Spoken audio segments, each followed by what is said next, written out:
दोस्तों स्वागत है आपका हमारे चैनल NCERT सॉल्यूशन 99 पर। दोस्तों हमें आशा है आप अच्छे होंगे, स्वस्थ होंगे और आपकी पढ़ाई अच्छे से चल रही होगी। दोस्तों जैसा कि आपकी जो है अर्धवार्षिक परीक्षाएं शुरू होने वाली हैं, तो दोस्तों इसी अर्धवार्षिक परीक्षा को ध्यान में रखते हुए आज हम दोस्तों जो है अर्थशास्त्र के प्रश्न पत्र को हल करेंगे। ये प्रश्न पत्र दोस्तों आपकी 3 तारीख को जो होने वाली परीक्षा है दोस्तों, उसके लिए बहुत ही लाभकारी और उपयोगी साबित होगा। दोस्तों तो स्टार्ट करते हैं आज के इस प्रश्न पत्र को।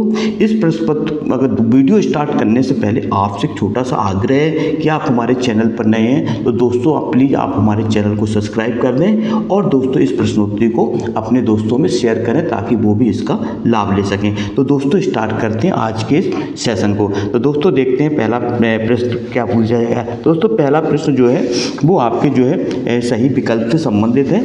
इससे पूछा गया है प्रश्न क्रमांक 1 कि इनमें से कौन से जो है चालू खाते में घाटा है।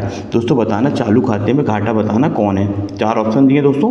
प्राप्तियां का मान जो है भुगतान से ज़्यादा होना चाहिए, प्राप्तियां जो है का मान छोटा होना चाहिए भुगतान से, प्राप्तियां जो है इक्वल होना चाहिए भुगतान के, और प्राप्तियां इंटू गुणनफल, प्राप्तियां और भुगतान का गुणनफल होना चाहिए। तो दोस्तों बताना कौन चालू खाते में घाटा होता है। तो दोस्तों जैसा कि पता है कि जो चालू खाते में घाटा होता है उसमें प्राप्तियां जो है जो का मान जो है भुगतान से दोस्तों क्या होना चाहिए, कम होना चाहिए। इसको आप इसका राइट आंसर दोस्तों बी है। इसके बाद दोस्तों दूसरा प्रश्न देखते हैं। आरबीआई ने अदायगी संतुलन लेखा लेन देनों को कितने खातों में बांटा गया है। तो 2, 3, 4 और 5। तो दोस्तों जो आरबीआई है, रिजर्व बैंक ऑफ इंडिया ने अदायगी संतुलन लेखा लेन देनों को 3 भागों में दोस्तों बांटा गया है। इसका राइट आंसर दोस्तों बी है। इसके बाद दोस्तों तीसरा देते हैं। योजना अंतर्गत उपभोग का मूल्य क्या कहलाता है। प्रत्याशित निवेश, यथार्थ निवेश, प्रत्याशित उपभोग या यथार्थ उपभोग। तो दोस्तों ये कहलाता है प्रत्याशित उपभोग। इसका राइट आंसर दोस्तों सी है। इसके बाद दोस्तों प्रश्न क्रमांक 4 देखते हैं। 4 से में क्या पूछा है। सीमांत बचत प्रवृत्ति का सूत्र बताना है। दोस्तों 4 सूत्र दिए हैं जिसमें हमें सही सूत्र का चयन करना है कि सीमांत बचत प्रवृत्ति का सही सूत्र क्या है। तो दोस्तों इसका सूत्र होता है एमएसपी का जो सूत्र होता है वो होता है delta S upon delta Y. इसका राइट आंसर दोस्तों बी है। इसके बाद दोस्तों 5वां प्रश्न देखते हैं। उपभोग मांग का सबसे महत्वपूर्ण निर्धारण क्या है। निवल आय, सकल आय, घरेलू आय या दोस्तों विदेशी आय। तो दोस्तों इसका जो महत्वपूर्ण निर्धारक है वो दोस्तों है घरेलू आय, डोमेस्टिक इनकम। इसके बाद देखो इनमें से प्रति इकाई बचत क्या है। दोस्तों प्रति इकाई बचत जो होती है दोस्तों वो कहलाती है एमपीएस। इसका राइट आंसर दोस्तों बी है। इसके बाद दोस्तों प्रश्न क्रमांक 2 देखते हैं। प्रश्न क्रमांक 2 दोस्तों रिक्त स्थान से संबंधित है, इसको आप देख लें।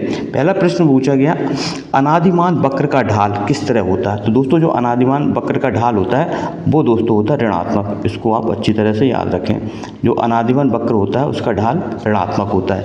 दूसरा दोस्तों कुल उपयोगिता में परिवर्तन को खालिस्तान कहते हैं। दोस्तों बताना कुल उपयोगिता में परिवर्तन को क्या कहते हैं।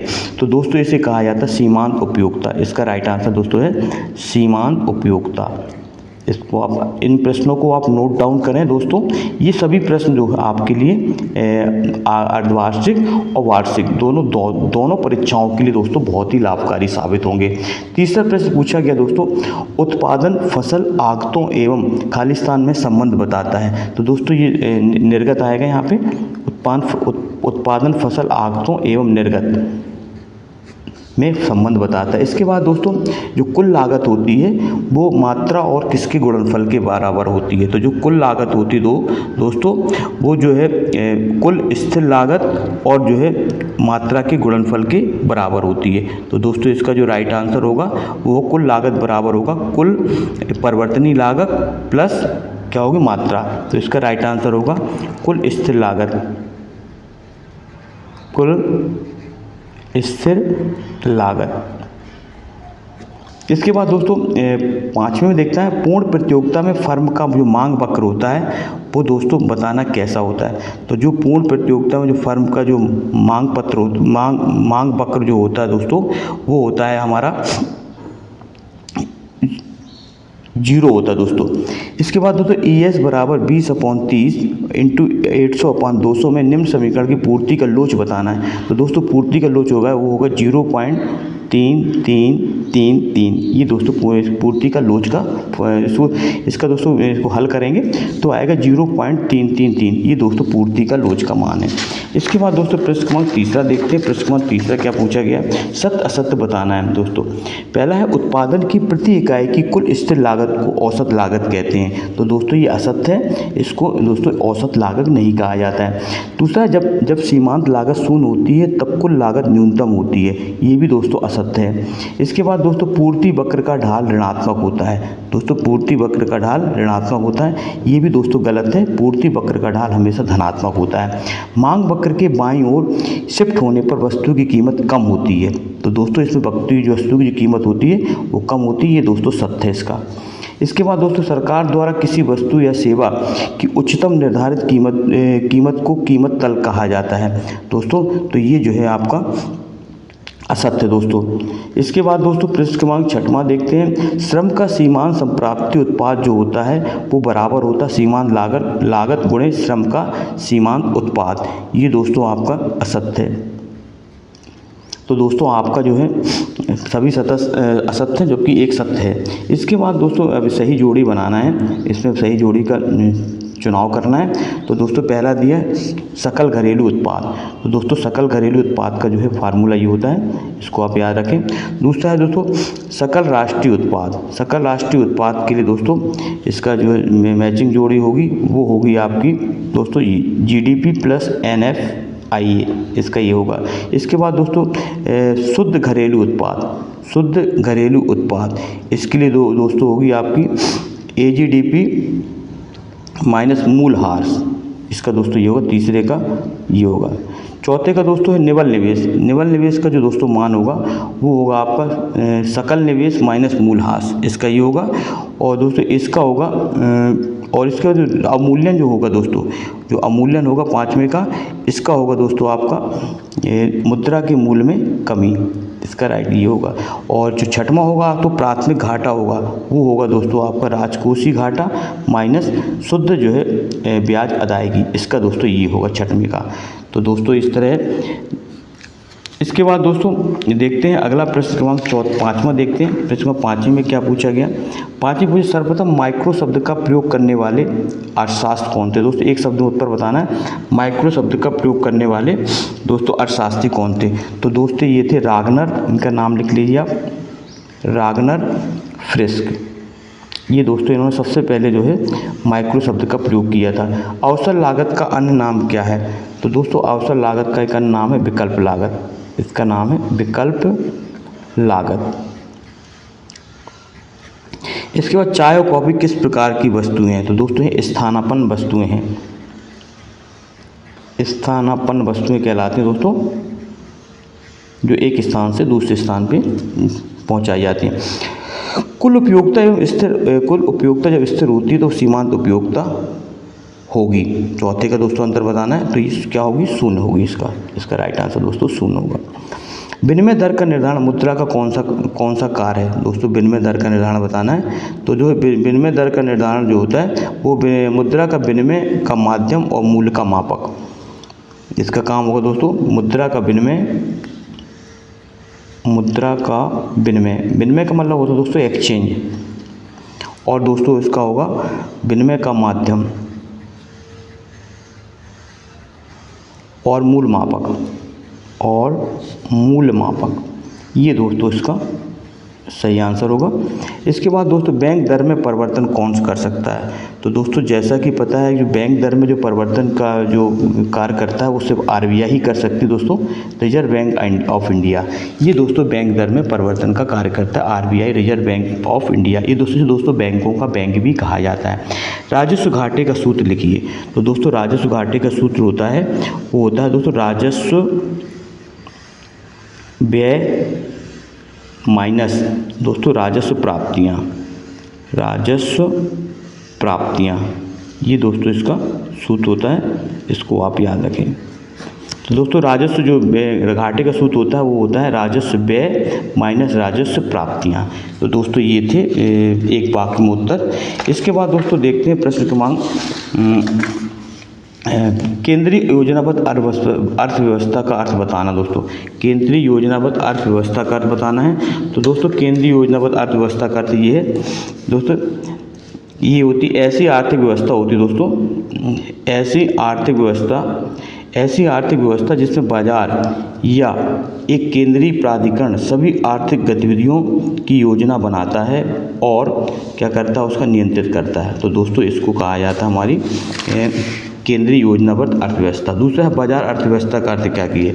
बाजार अर्थव्यवस्था दोस्तों ये कहलाती है एक ऐसी आर्थिक प्रणाली है जहां पर वस्तुओं और सेवाओं के उत्पादन, वितरण और मूल्य का निर्धारण मांग और आपूर्ति के सिद्धांत के आधार पर होता है, ना कि केंद्रीय सरकार के नियंत्रण से। तो दोस्तों इसको कहा जाता है बाजार अर्थव्यवस्था।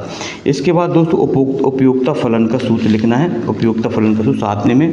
तो दोस्तों उपयोगिता फलन का सूत्र दिया है, आप इसको नोट डाउन कर लें।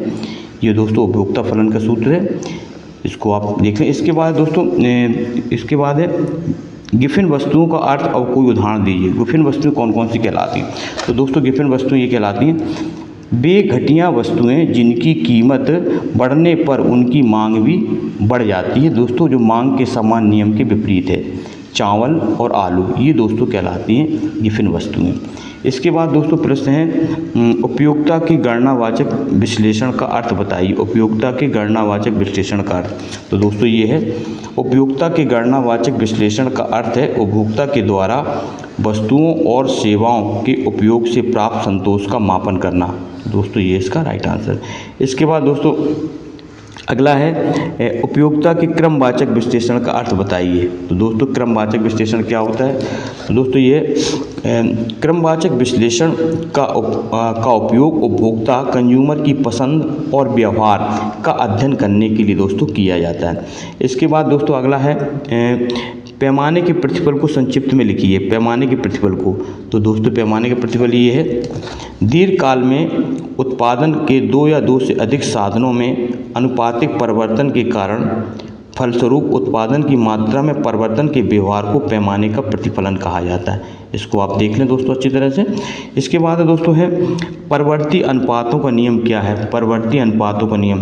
तो दोस्तों परिवर्ती अनुपातों का नियम क्या है, यदि अन्य साधनों का प्रयोग स्थिर रखते हुए किसी परिवर्ती साधन की इकाइयाँ बढ़ाई जाती हैं तो सीमांत उत्पादन प्रथम अवस्था में बढ़ता है, दूसरी अवस्था में सीमांत उत्पादन क्या होता है, घटता है, और तीसरी अवस्था में सीमांत उत्पादन ऋणात्मक हो जाता है। ये दोस्तों इसका राइट आंसर है।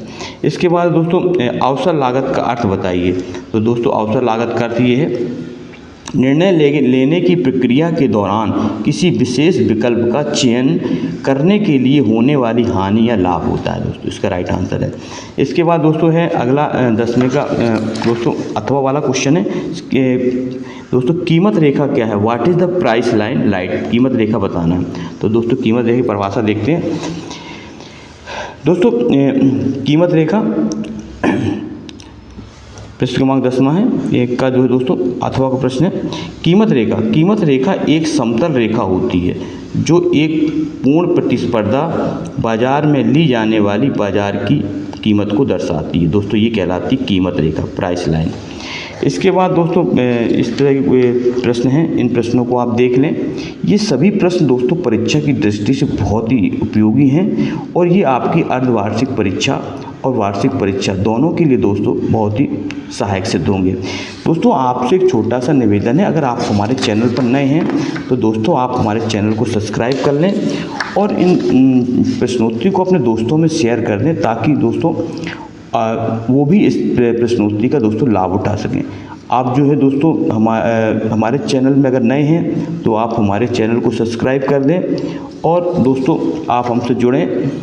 और दोस्तों हम आपके लिए नए नए सभी विषयों से संबंधित प्रश्नोत्तरी लेकर आते रहते हैं। और दोस्तों आप प्रीवियस ईयर के प्रश्नों को जरूर हल करें। इन प्रश्नों से दोस्तों आपका कॉन्फिडेंस बढ़ता है और आप पेपर में ज़्यादा से ज़्यादा जो है प्रश्नों को हल कर सकेंगे, आपका आत्मविश्वास जागृत होगा। तो दोस्तों ये थे आज के कुछ महत्वपूर्ण प्रश्न। आई होप यू दोस्तों आपको प्रश्नोत्तरी पसंद आई होगी।